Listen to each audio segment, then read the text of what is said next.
Now in this section I want to start the discussion on surface design, and for this I'm going to start with a simple example that use some tools from surface design tools. I'm going to create a bathtub that's going to be an old-fashioned one. So let's go to start menu, go to shape, and go to generative shape design. This is the environment that is quite similar to part design environment that we are used to working with that. So I click on OK for the part 1. Now you can see that there is no difference, not a big difference of course, between this environment and the part design environment. And now I'm going to start creating the profile. So I click on XY plane, go to sketch environment, and I want to have a rectangle with round corners. You can start using profile tool, or you can start with easier, approach using a rectangle tool. I want to make this a little big, so I zoom out many times. This is going to be a little big, so I draw this rectangle like this. Now I start using the corner, go click on the edge, click here, again, corner tool, edge. This is going to be a little hard to get it. Now this is the edge. No, this is not a little hard to get the edge. Again, the corner tool, clicking on the edge, clicking here, and corner tool, clicking on the edge and clicking here.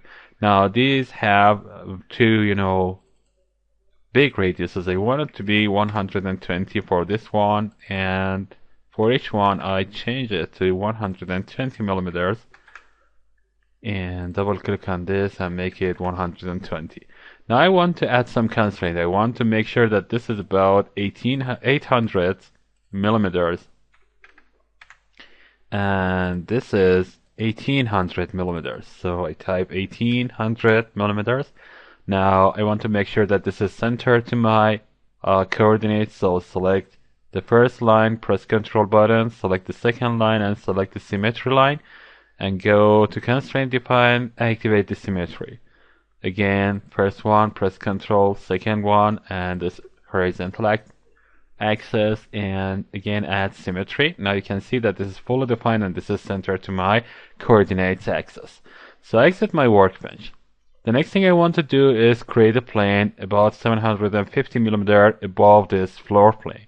So I go and select the plane from the reference toolset, and by clicking on this I make sure that this is offset from plane, and it's going to be 750 millimeters above the XY plane. So I click on this, click OK. Now the second plane is going to be selected, and clicking on sketch, it will take me to the sketch environment for the second plane. Now this is going to be quite similar to the shape, but a little bigger than this. So I draw another rectangle that is a little bigger than this, and select the corner tool to get the corners and create some corners here.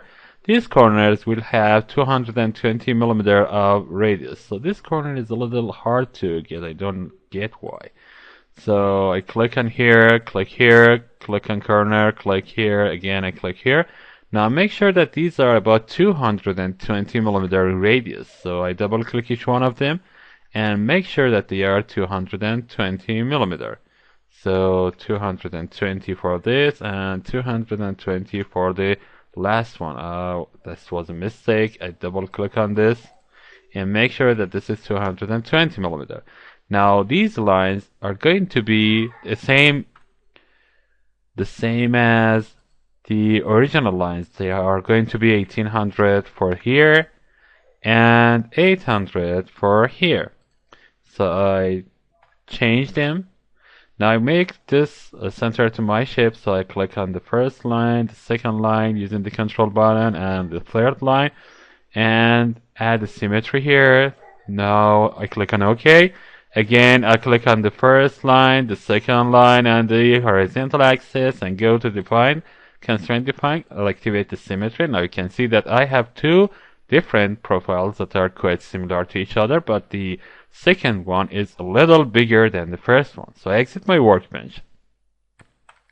Up till now we have nothing new, but here we are going to select the tools that are used to create surfaces. So I go to insert menu, And under surfaces, you can find some very interesting tools. The first thing is multi-section surface. This is quite similar to the multi-section solid, but instead it creates surfaces out of the profiles that you select.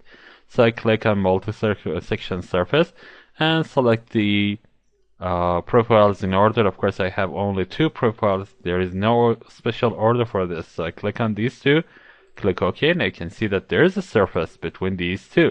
And that's very nice to have these. Okay, I want to hide the sketches, sketch 1 and sketch 2, and also I want to hide the plane. Now I'm going to create the floor of this path, so let's select some, I want to select the ZX plane, and for this I go to sketch environment. Now let's pan a little bit to up and create a spline here. I select the spline and click some points here. For example, 5 points is going to be okay. 1 here, for example here, 2, 3, 4, and 5. That's okay for me. Now I want to make sure that this is above the baseline, so I can grab it and move it up. But now I want to add some constraint instead of this before taking this up. Okay, let's go and select the first point, press Ctrl, select the second point, and go and click on constraint tool. This is going to be about 600 millimeters, so I type in 600. Again, I select the second point, press Ctrl button, select the third point, make sure that this is about 500 millimeters. So I type in 500 here.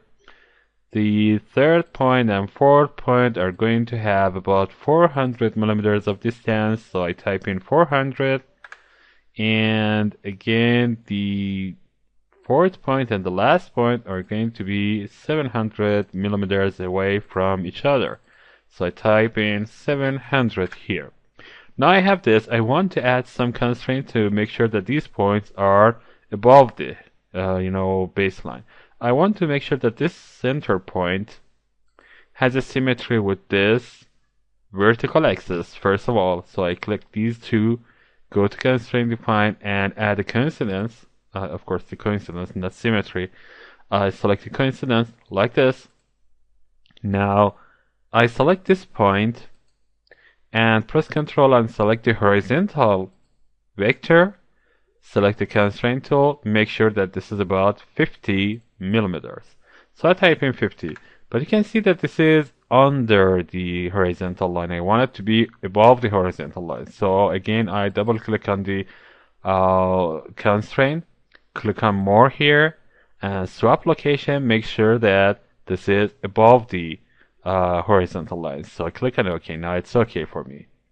I want to make sure that this point and the horizontal line are coincident. I click the horizontal line too. I can of course create a constraint and make sure that the distance is 0, or I can click on coincidence and make sure that they are coincident to each other. So I prefer the coincidence. So I click on OK. Again, this point and this horizontal line are going to be coincident. So I make sure that this is the same. Okay. Now that I have created this, I want to click on this point and the horizontal line and add a constraint. Make sure that this is about 150. And the last point is going to be 200 millimeters above the baseline. So I select the horizontal axis again and make sure that this is about 200 millimeters. Okay. Now I have my spline completely and fully defined. Now I exit my workbench and show you another tool here. Let's rotate a little bit using the shift and down arrow key. Now I have this. I go to insert menu, go to surfaces, and select extrude. Now you can see that extrude means creating surface and pad means creating a solid. In some softwares such as SolidWorks, these two are the same and they are, called extrude. So this is a profile that I want to extrude. You can make sure that the direction is correct, Z-X plane, and the dimension is 600 millimeters in one direction and again 600 millimeters in the other direction. So I click the preview, that's okay, that's what I'm talking about. So I click on OK now. My bathtub is somehow complete, but of course I have some extra edges that I want to trim them. In next section I want to show you how I can do this. First of all, I need to hide the sketch tree, and in next section I will continue.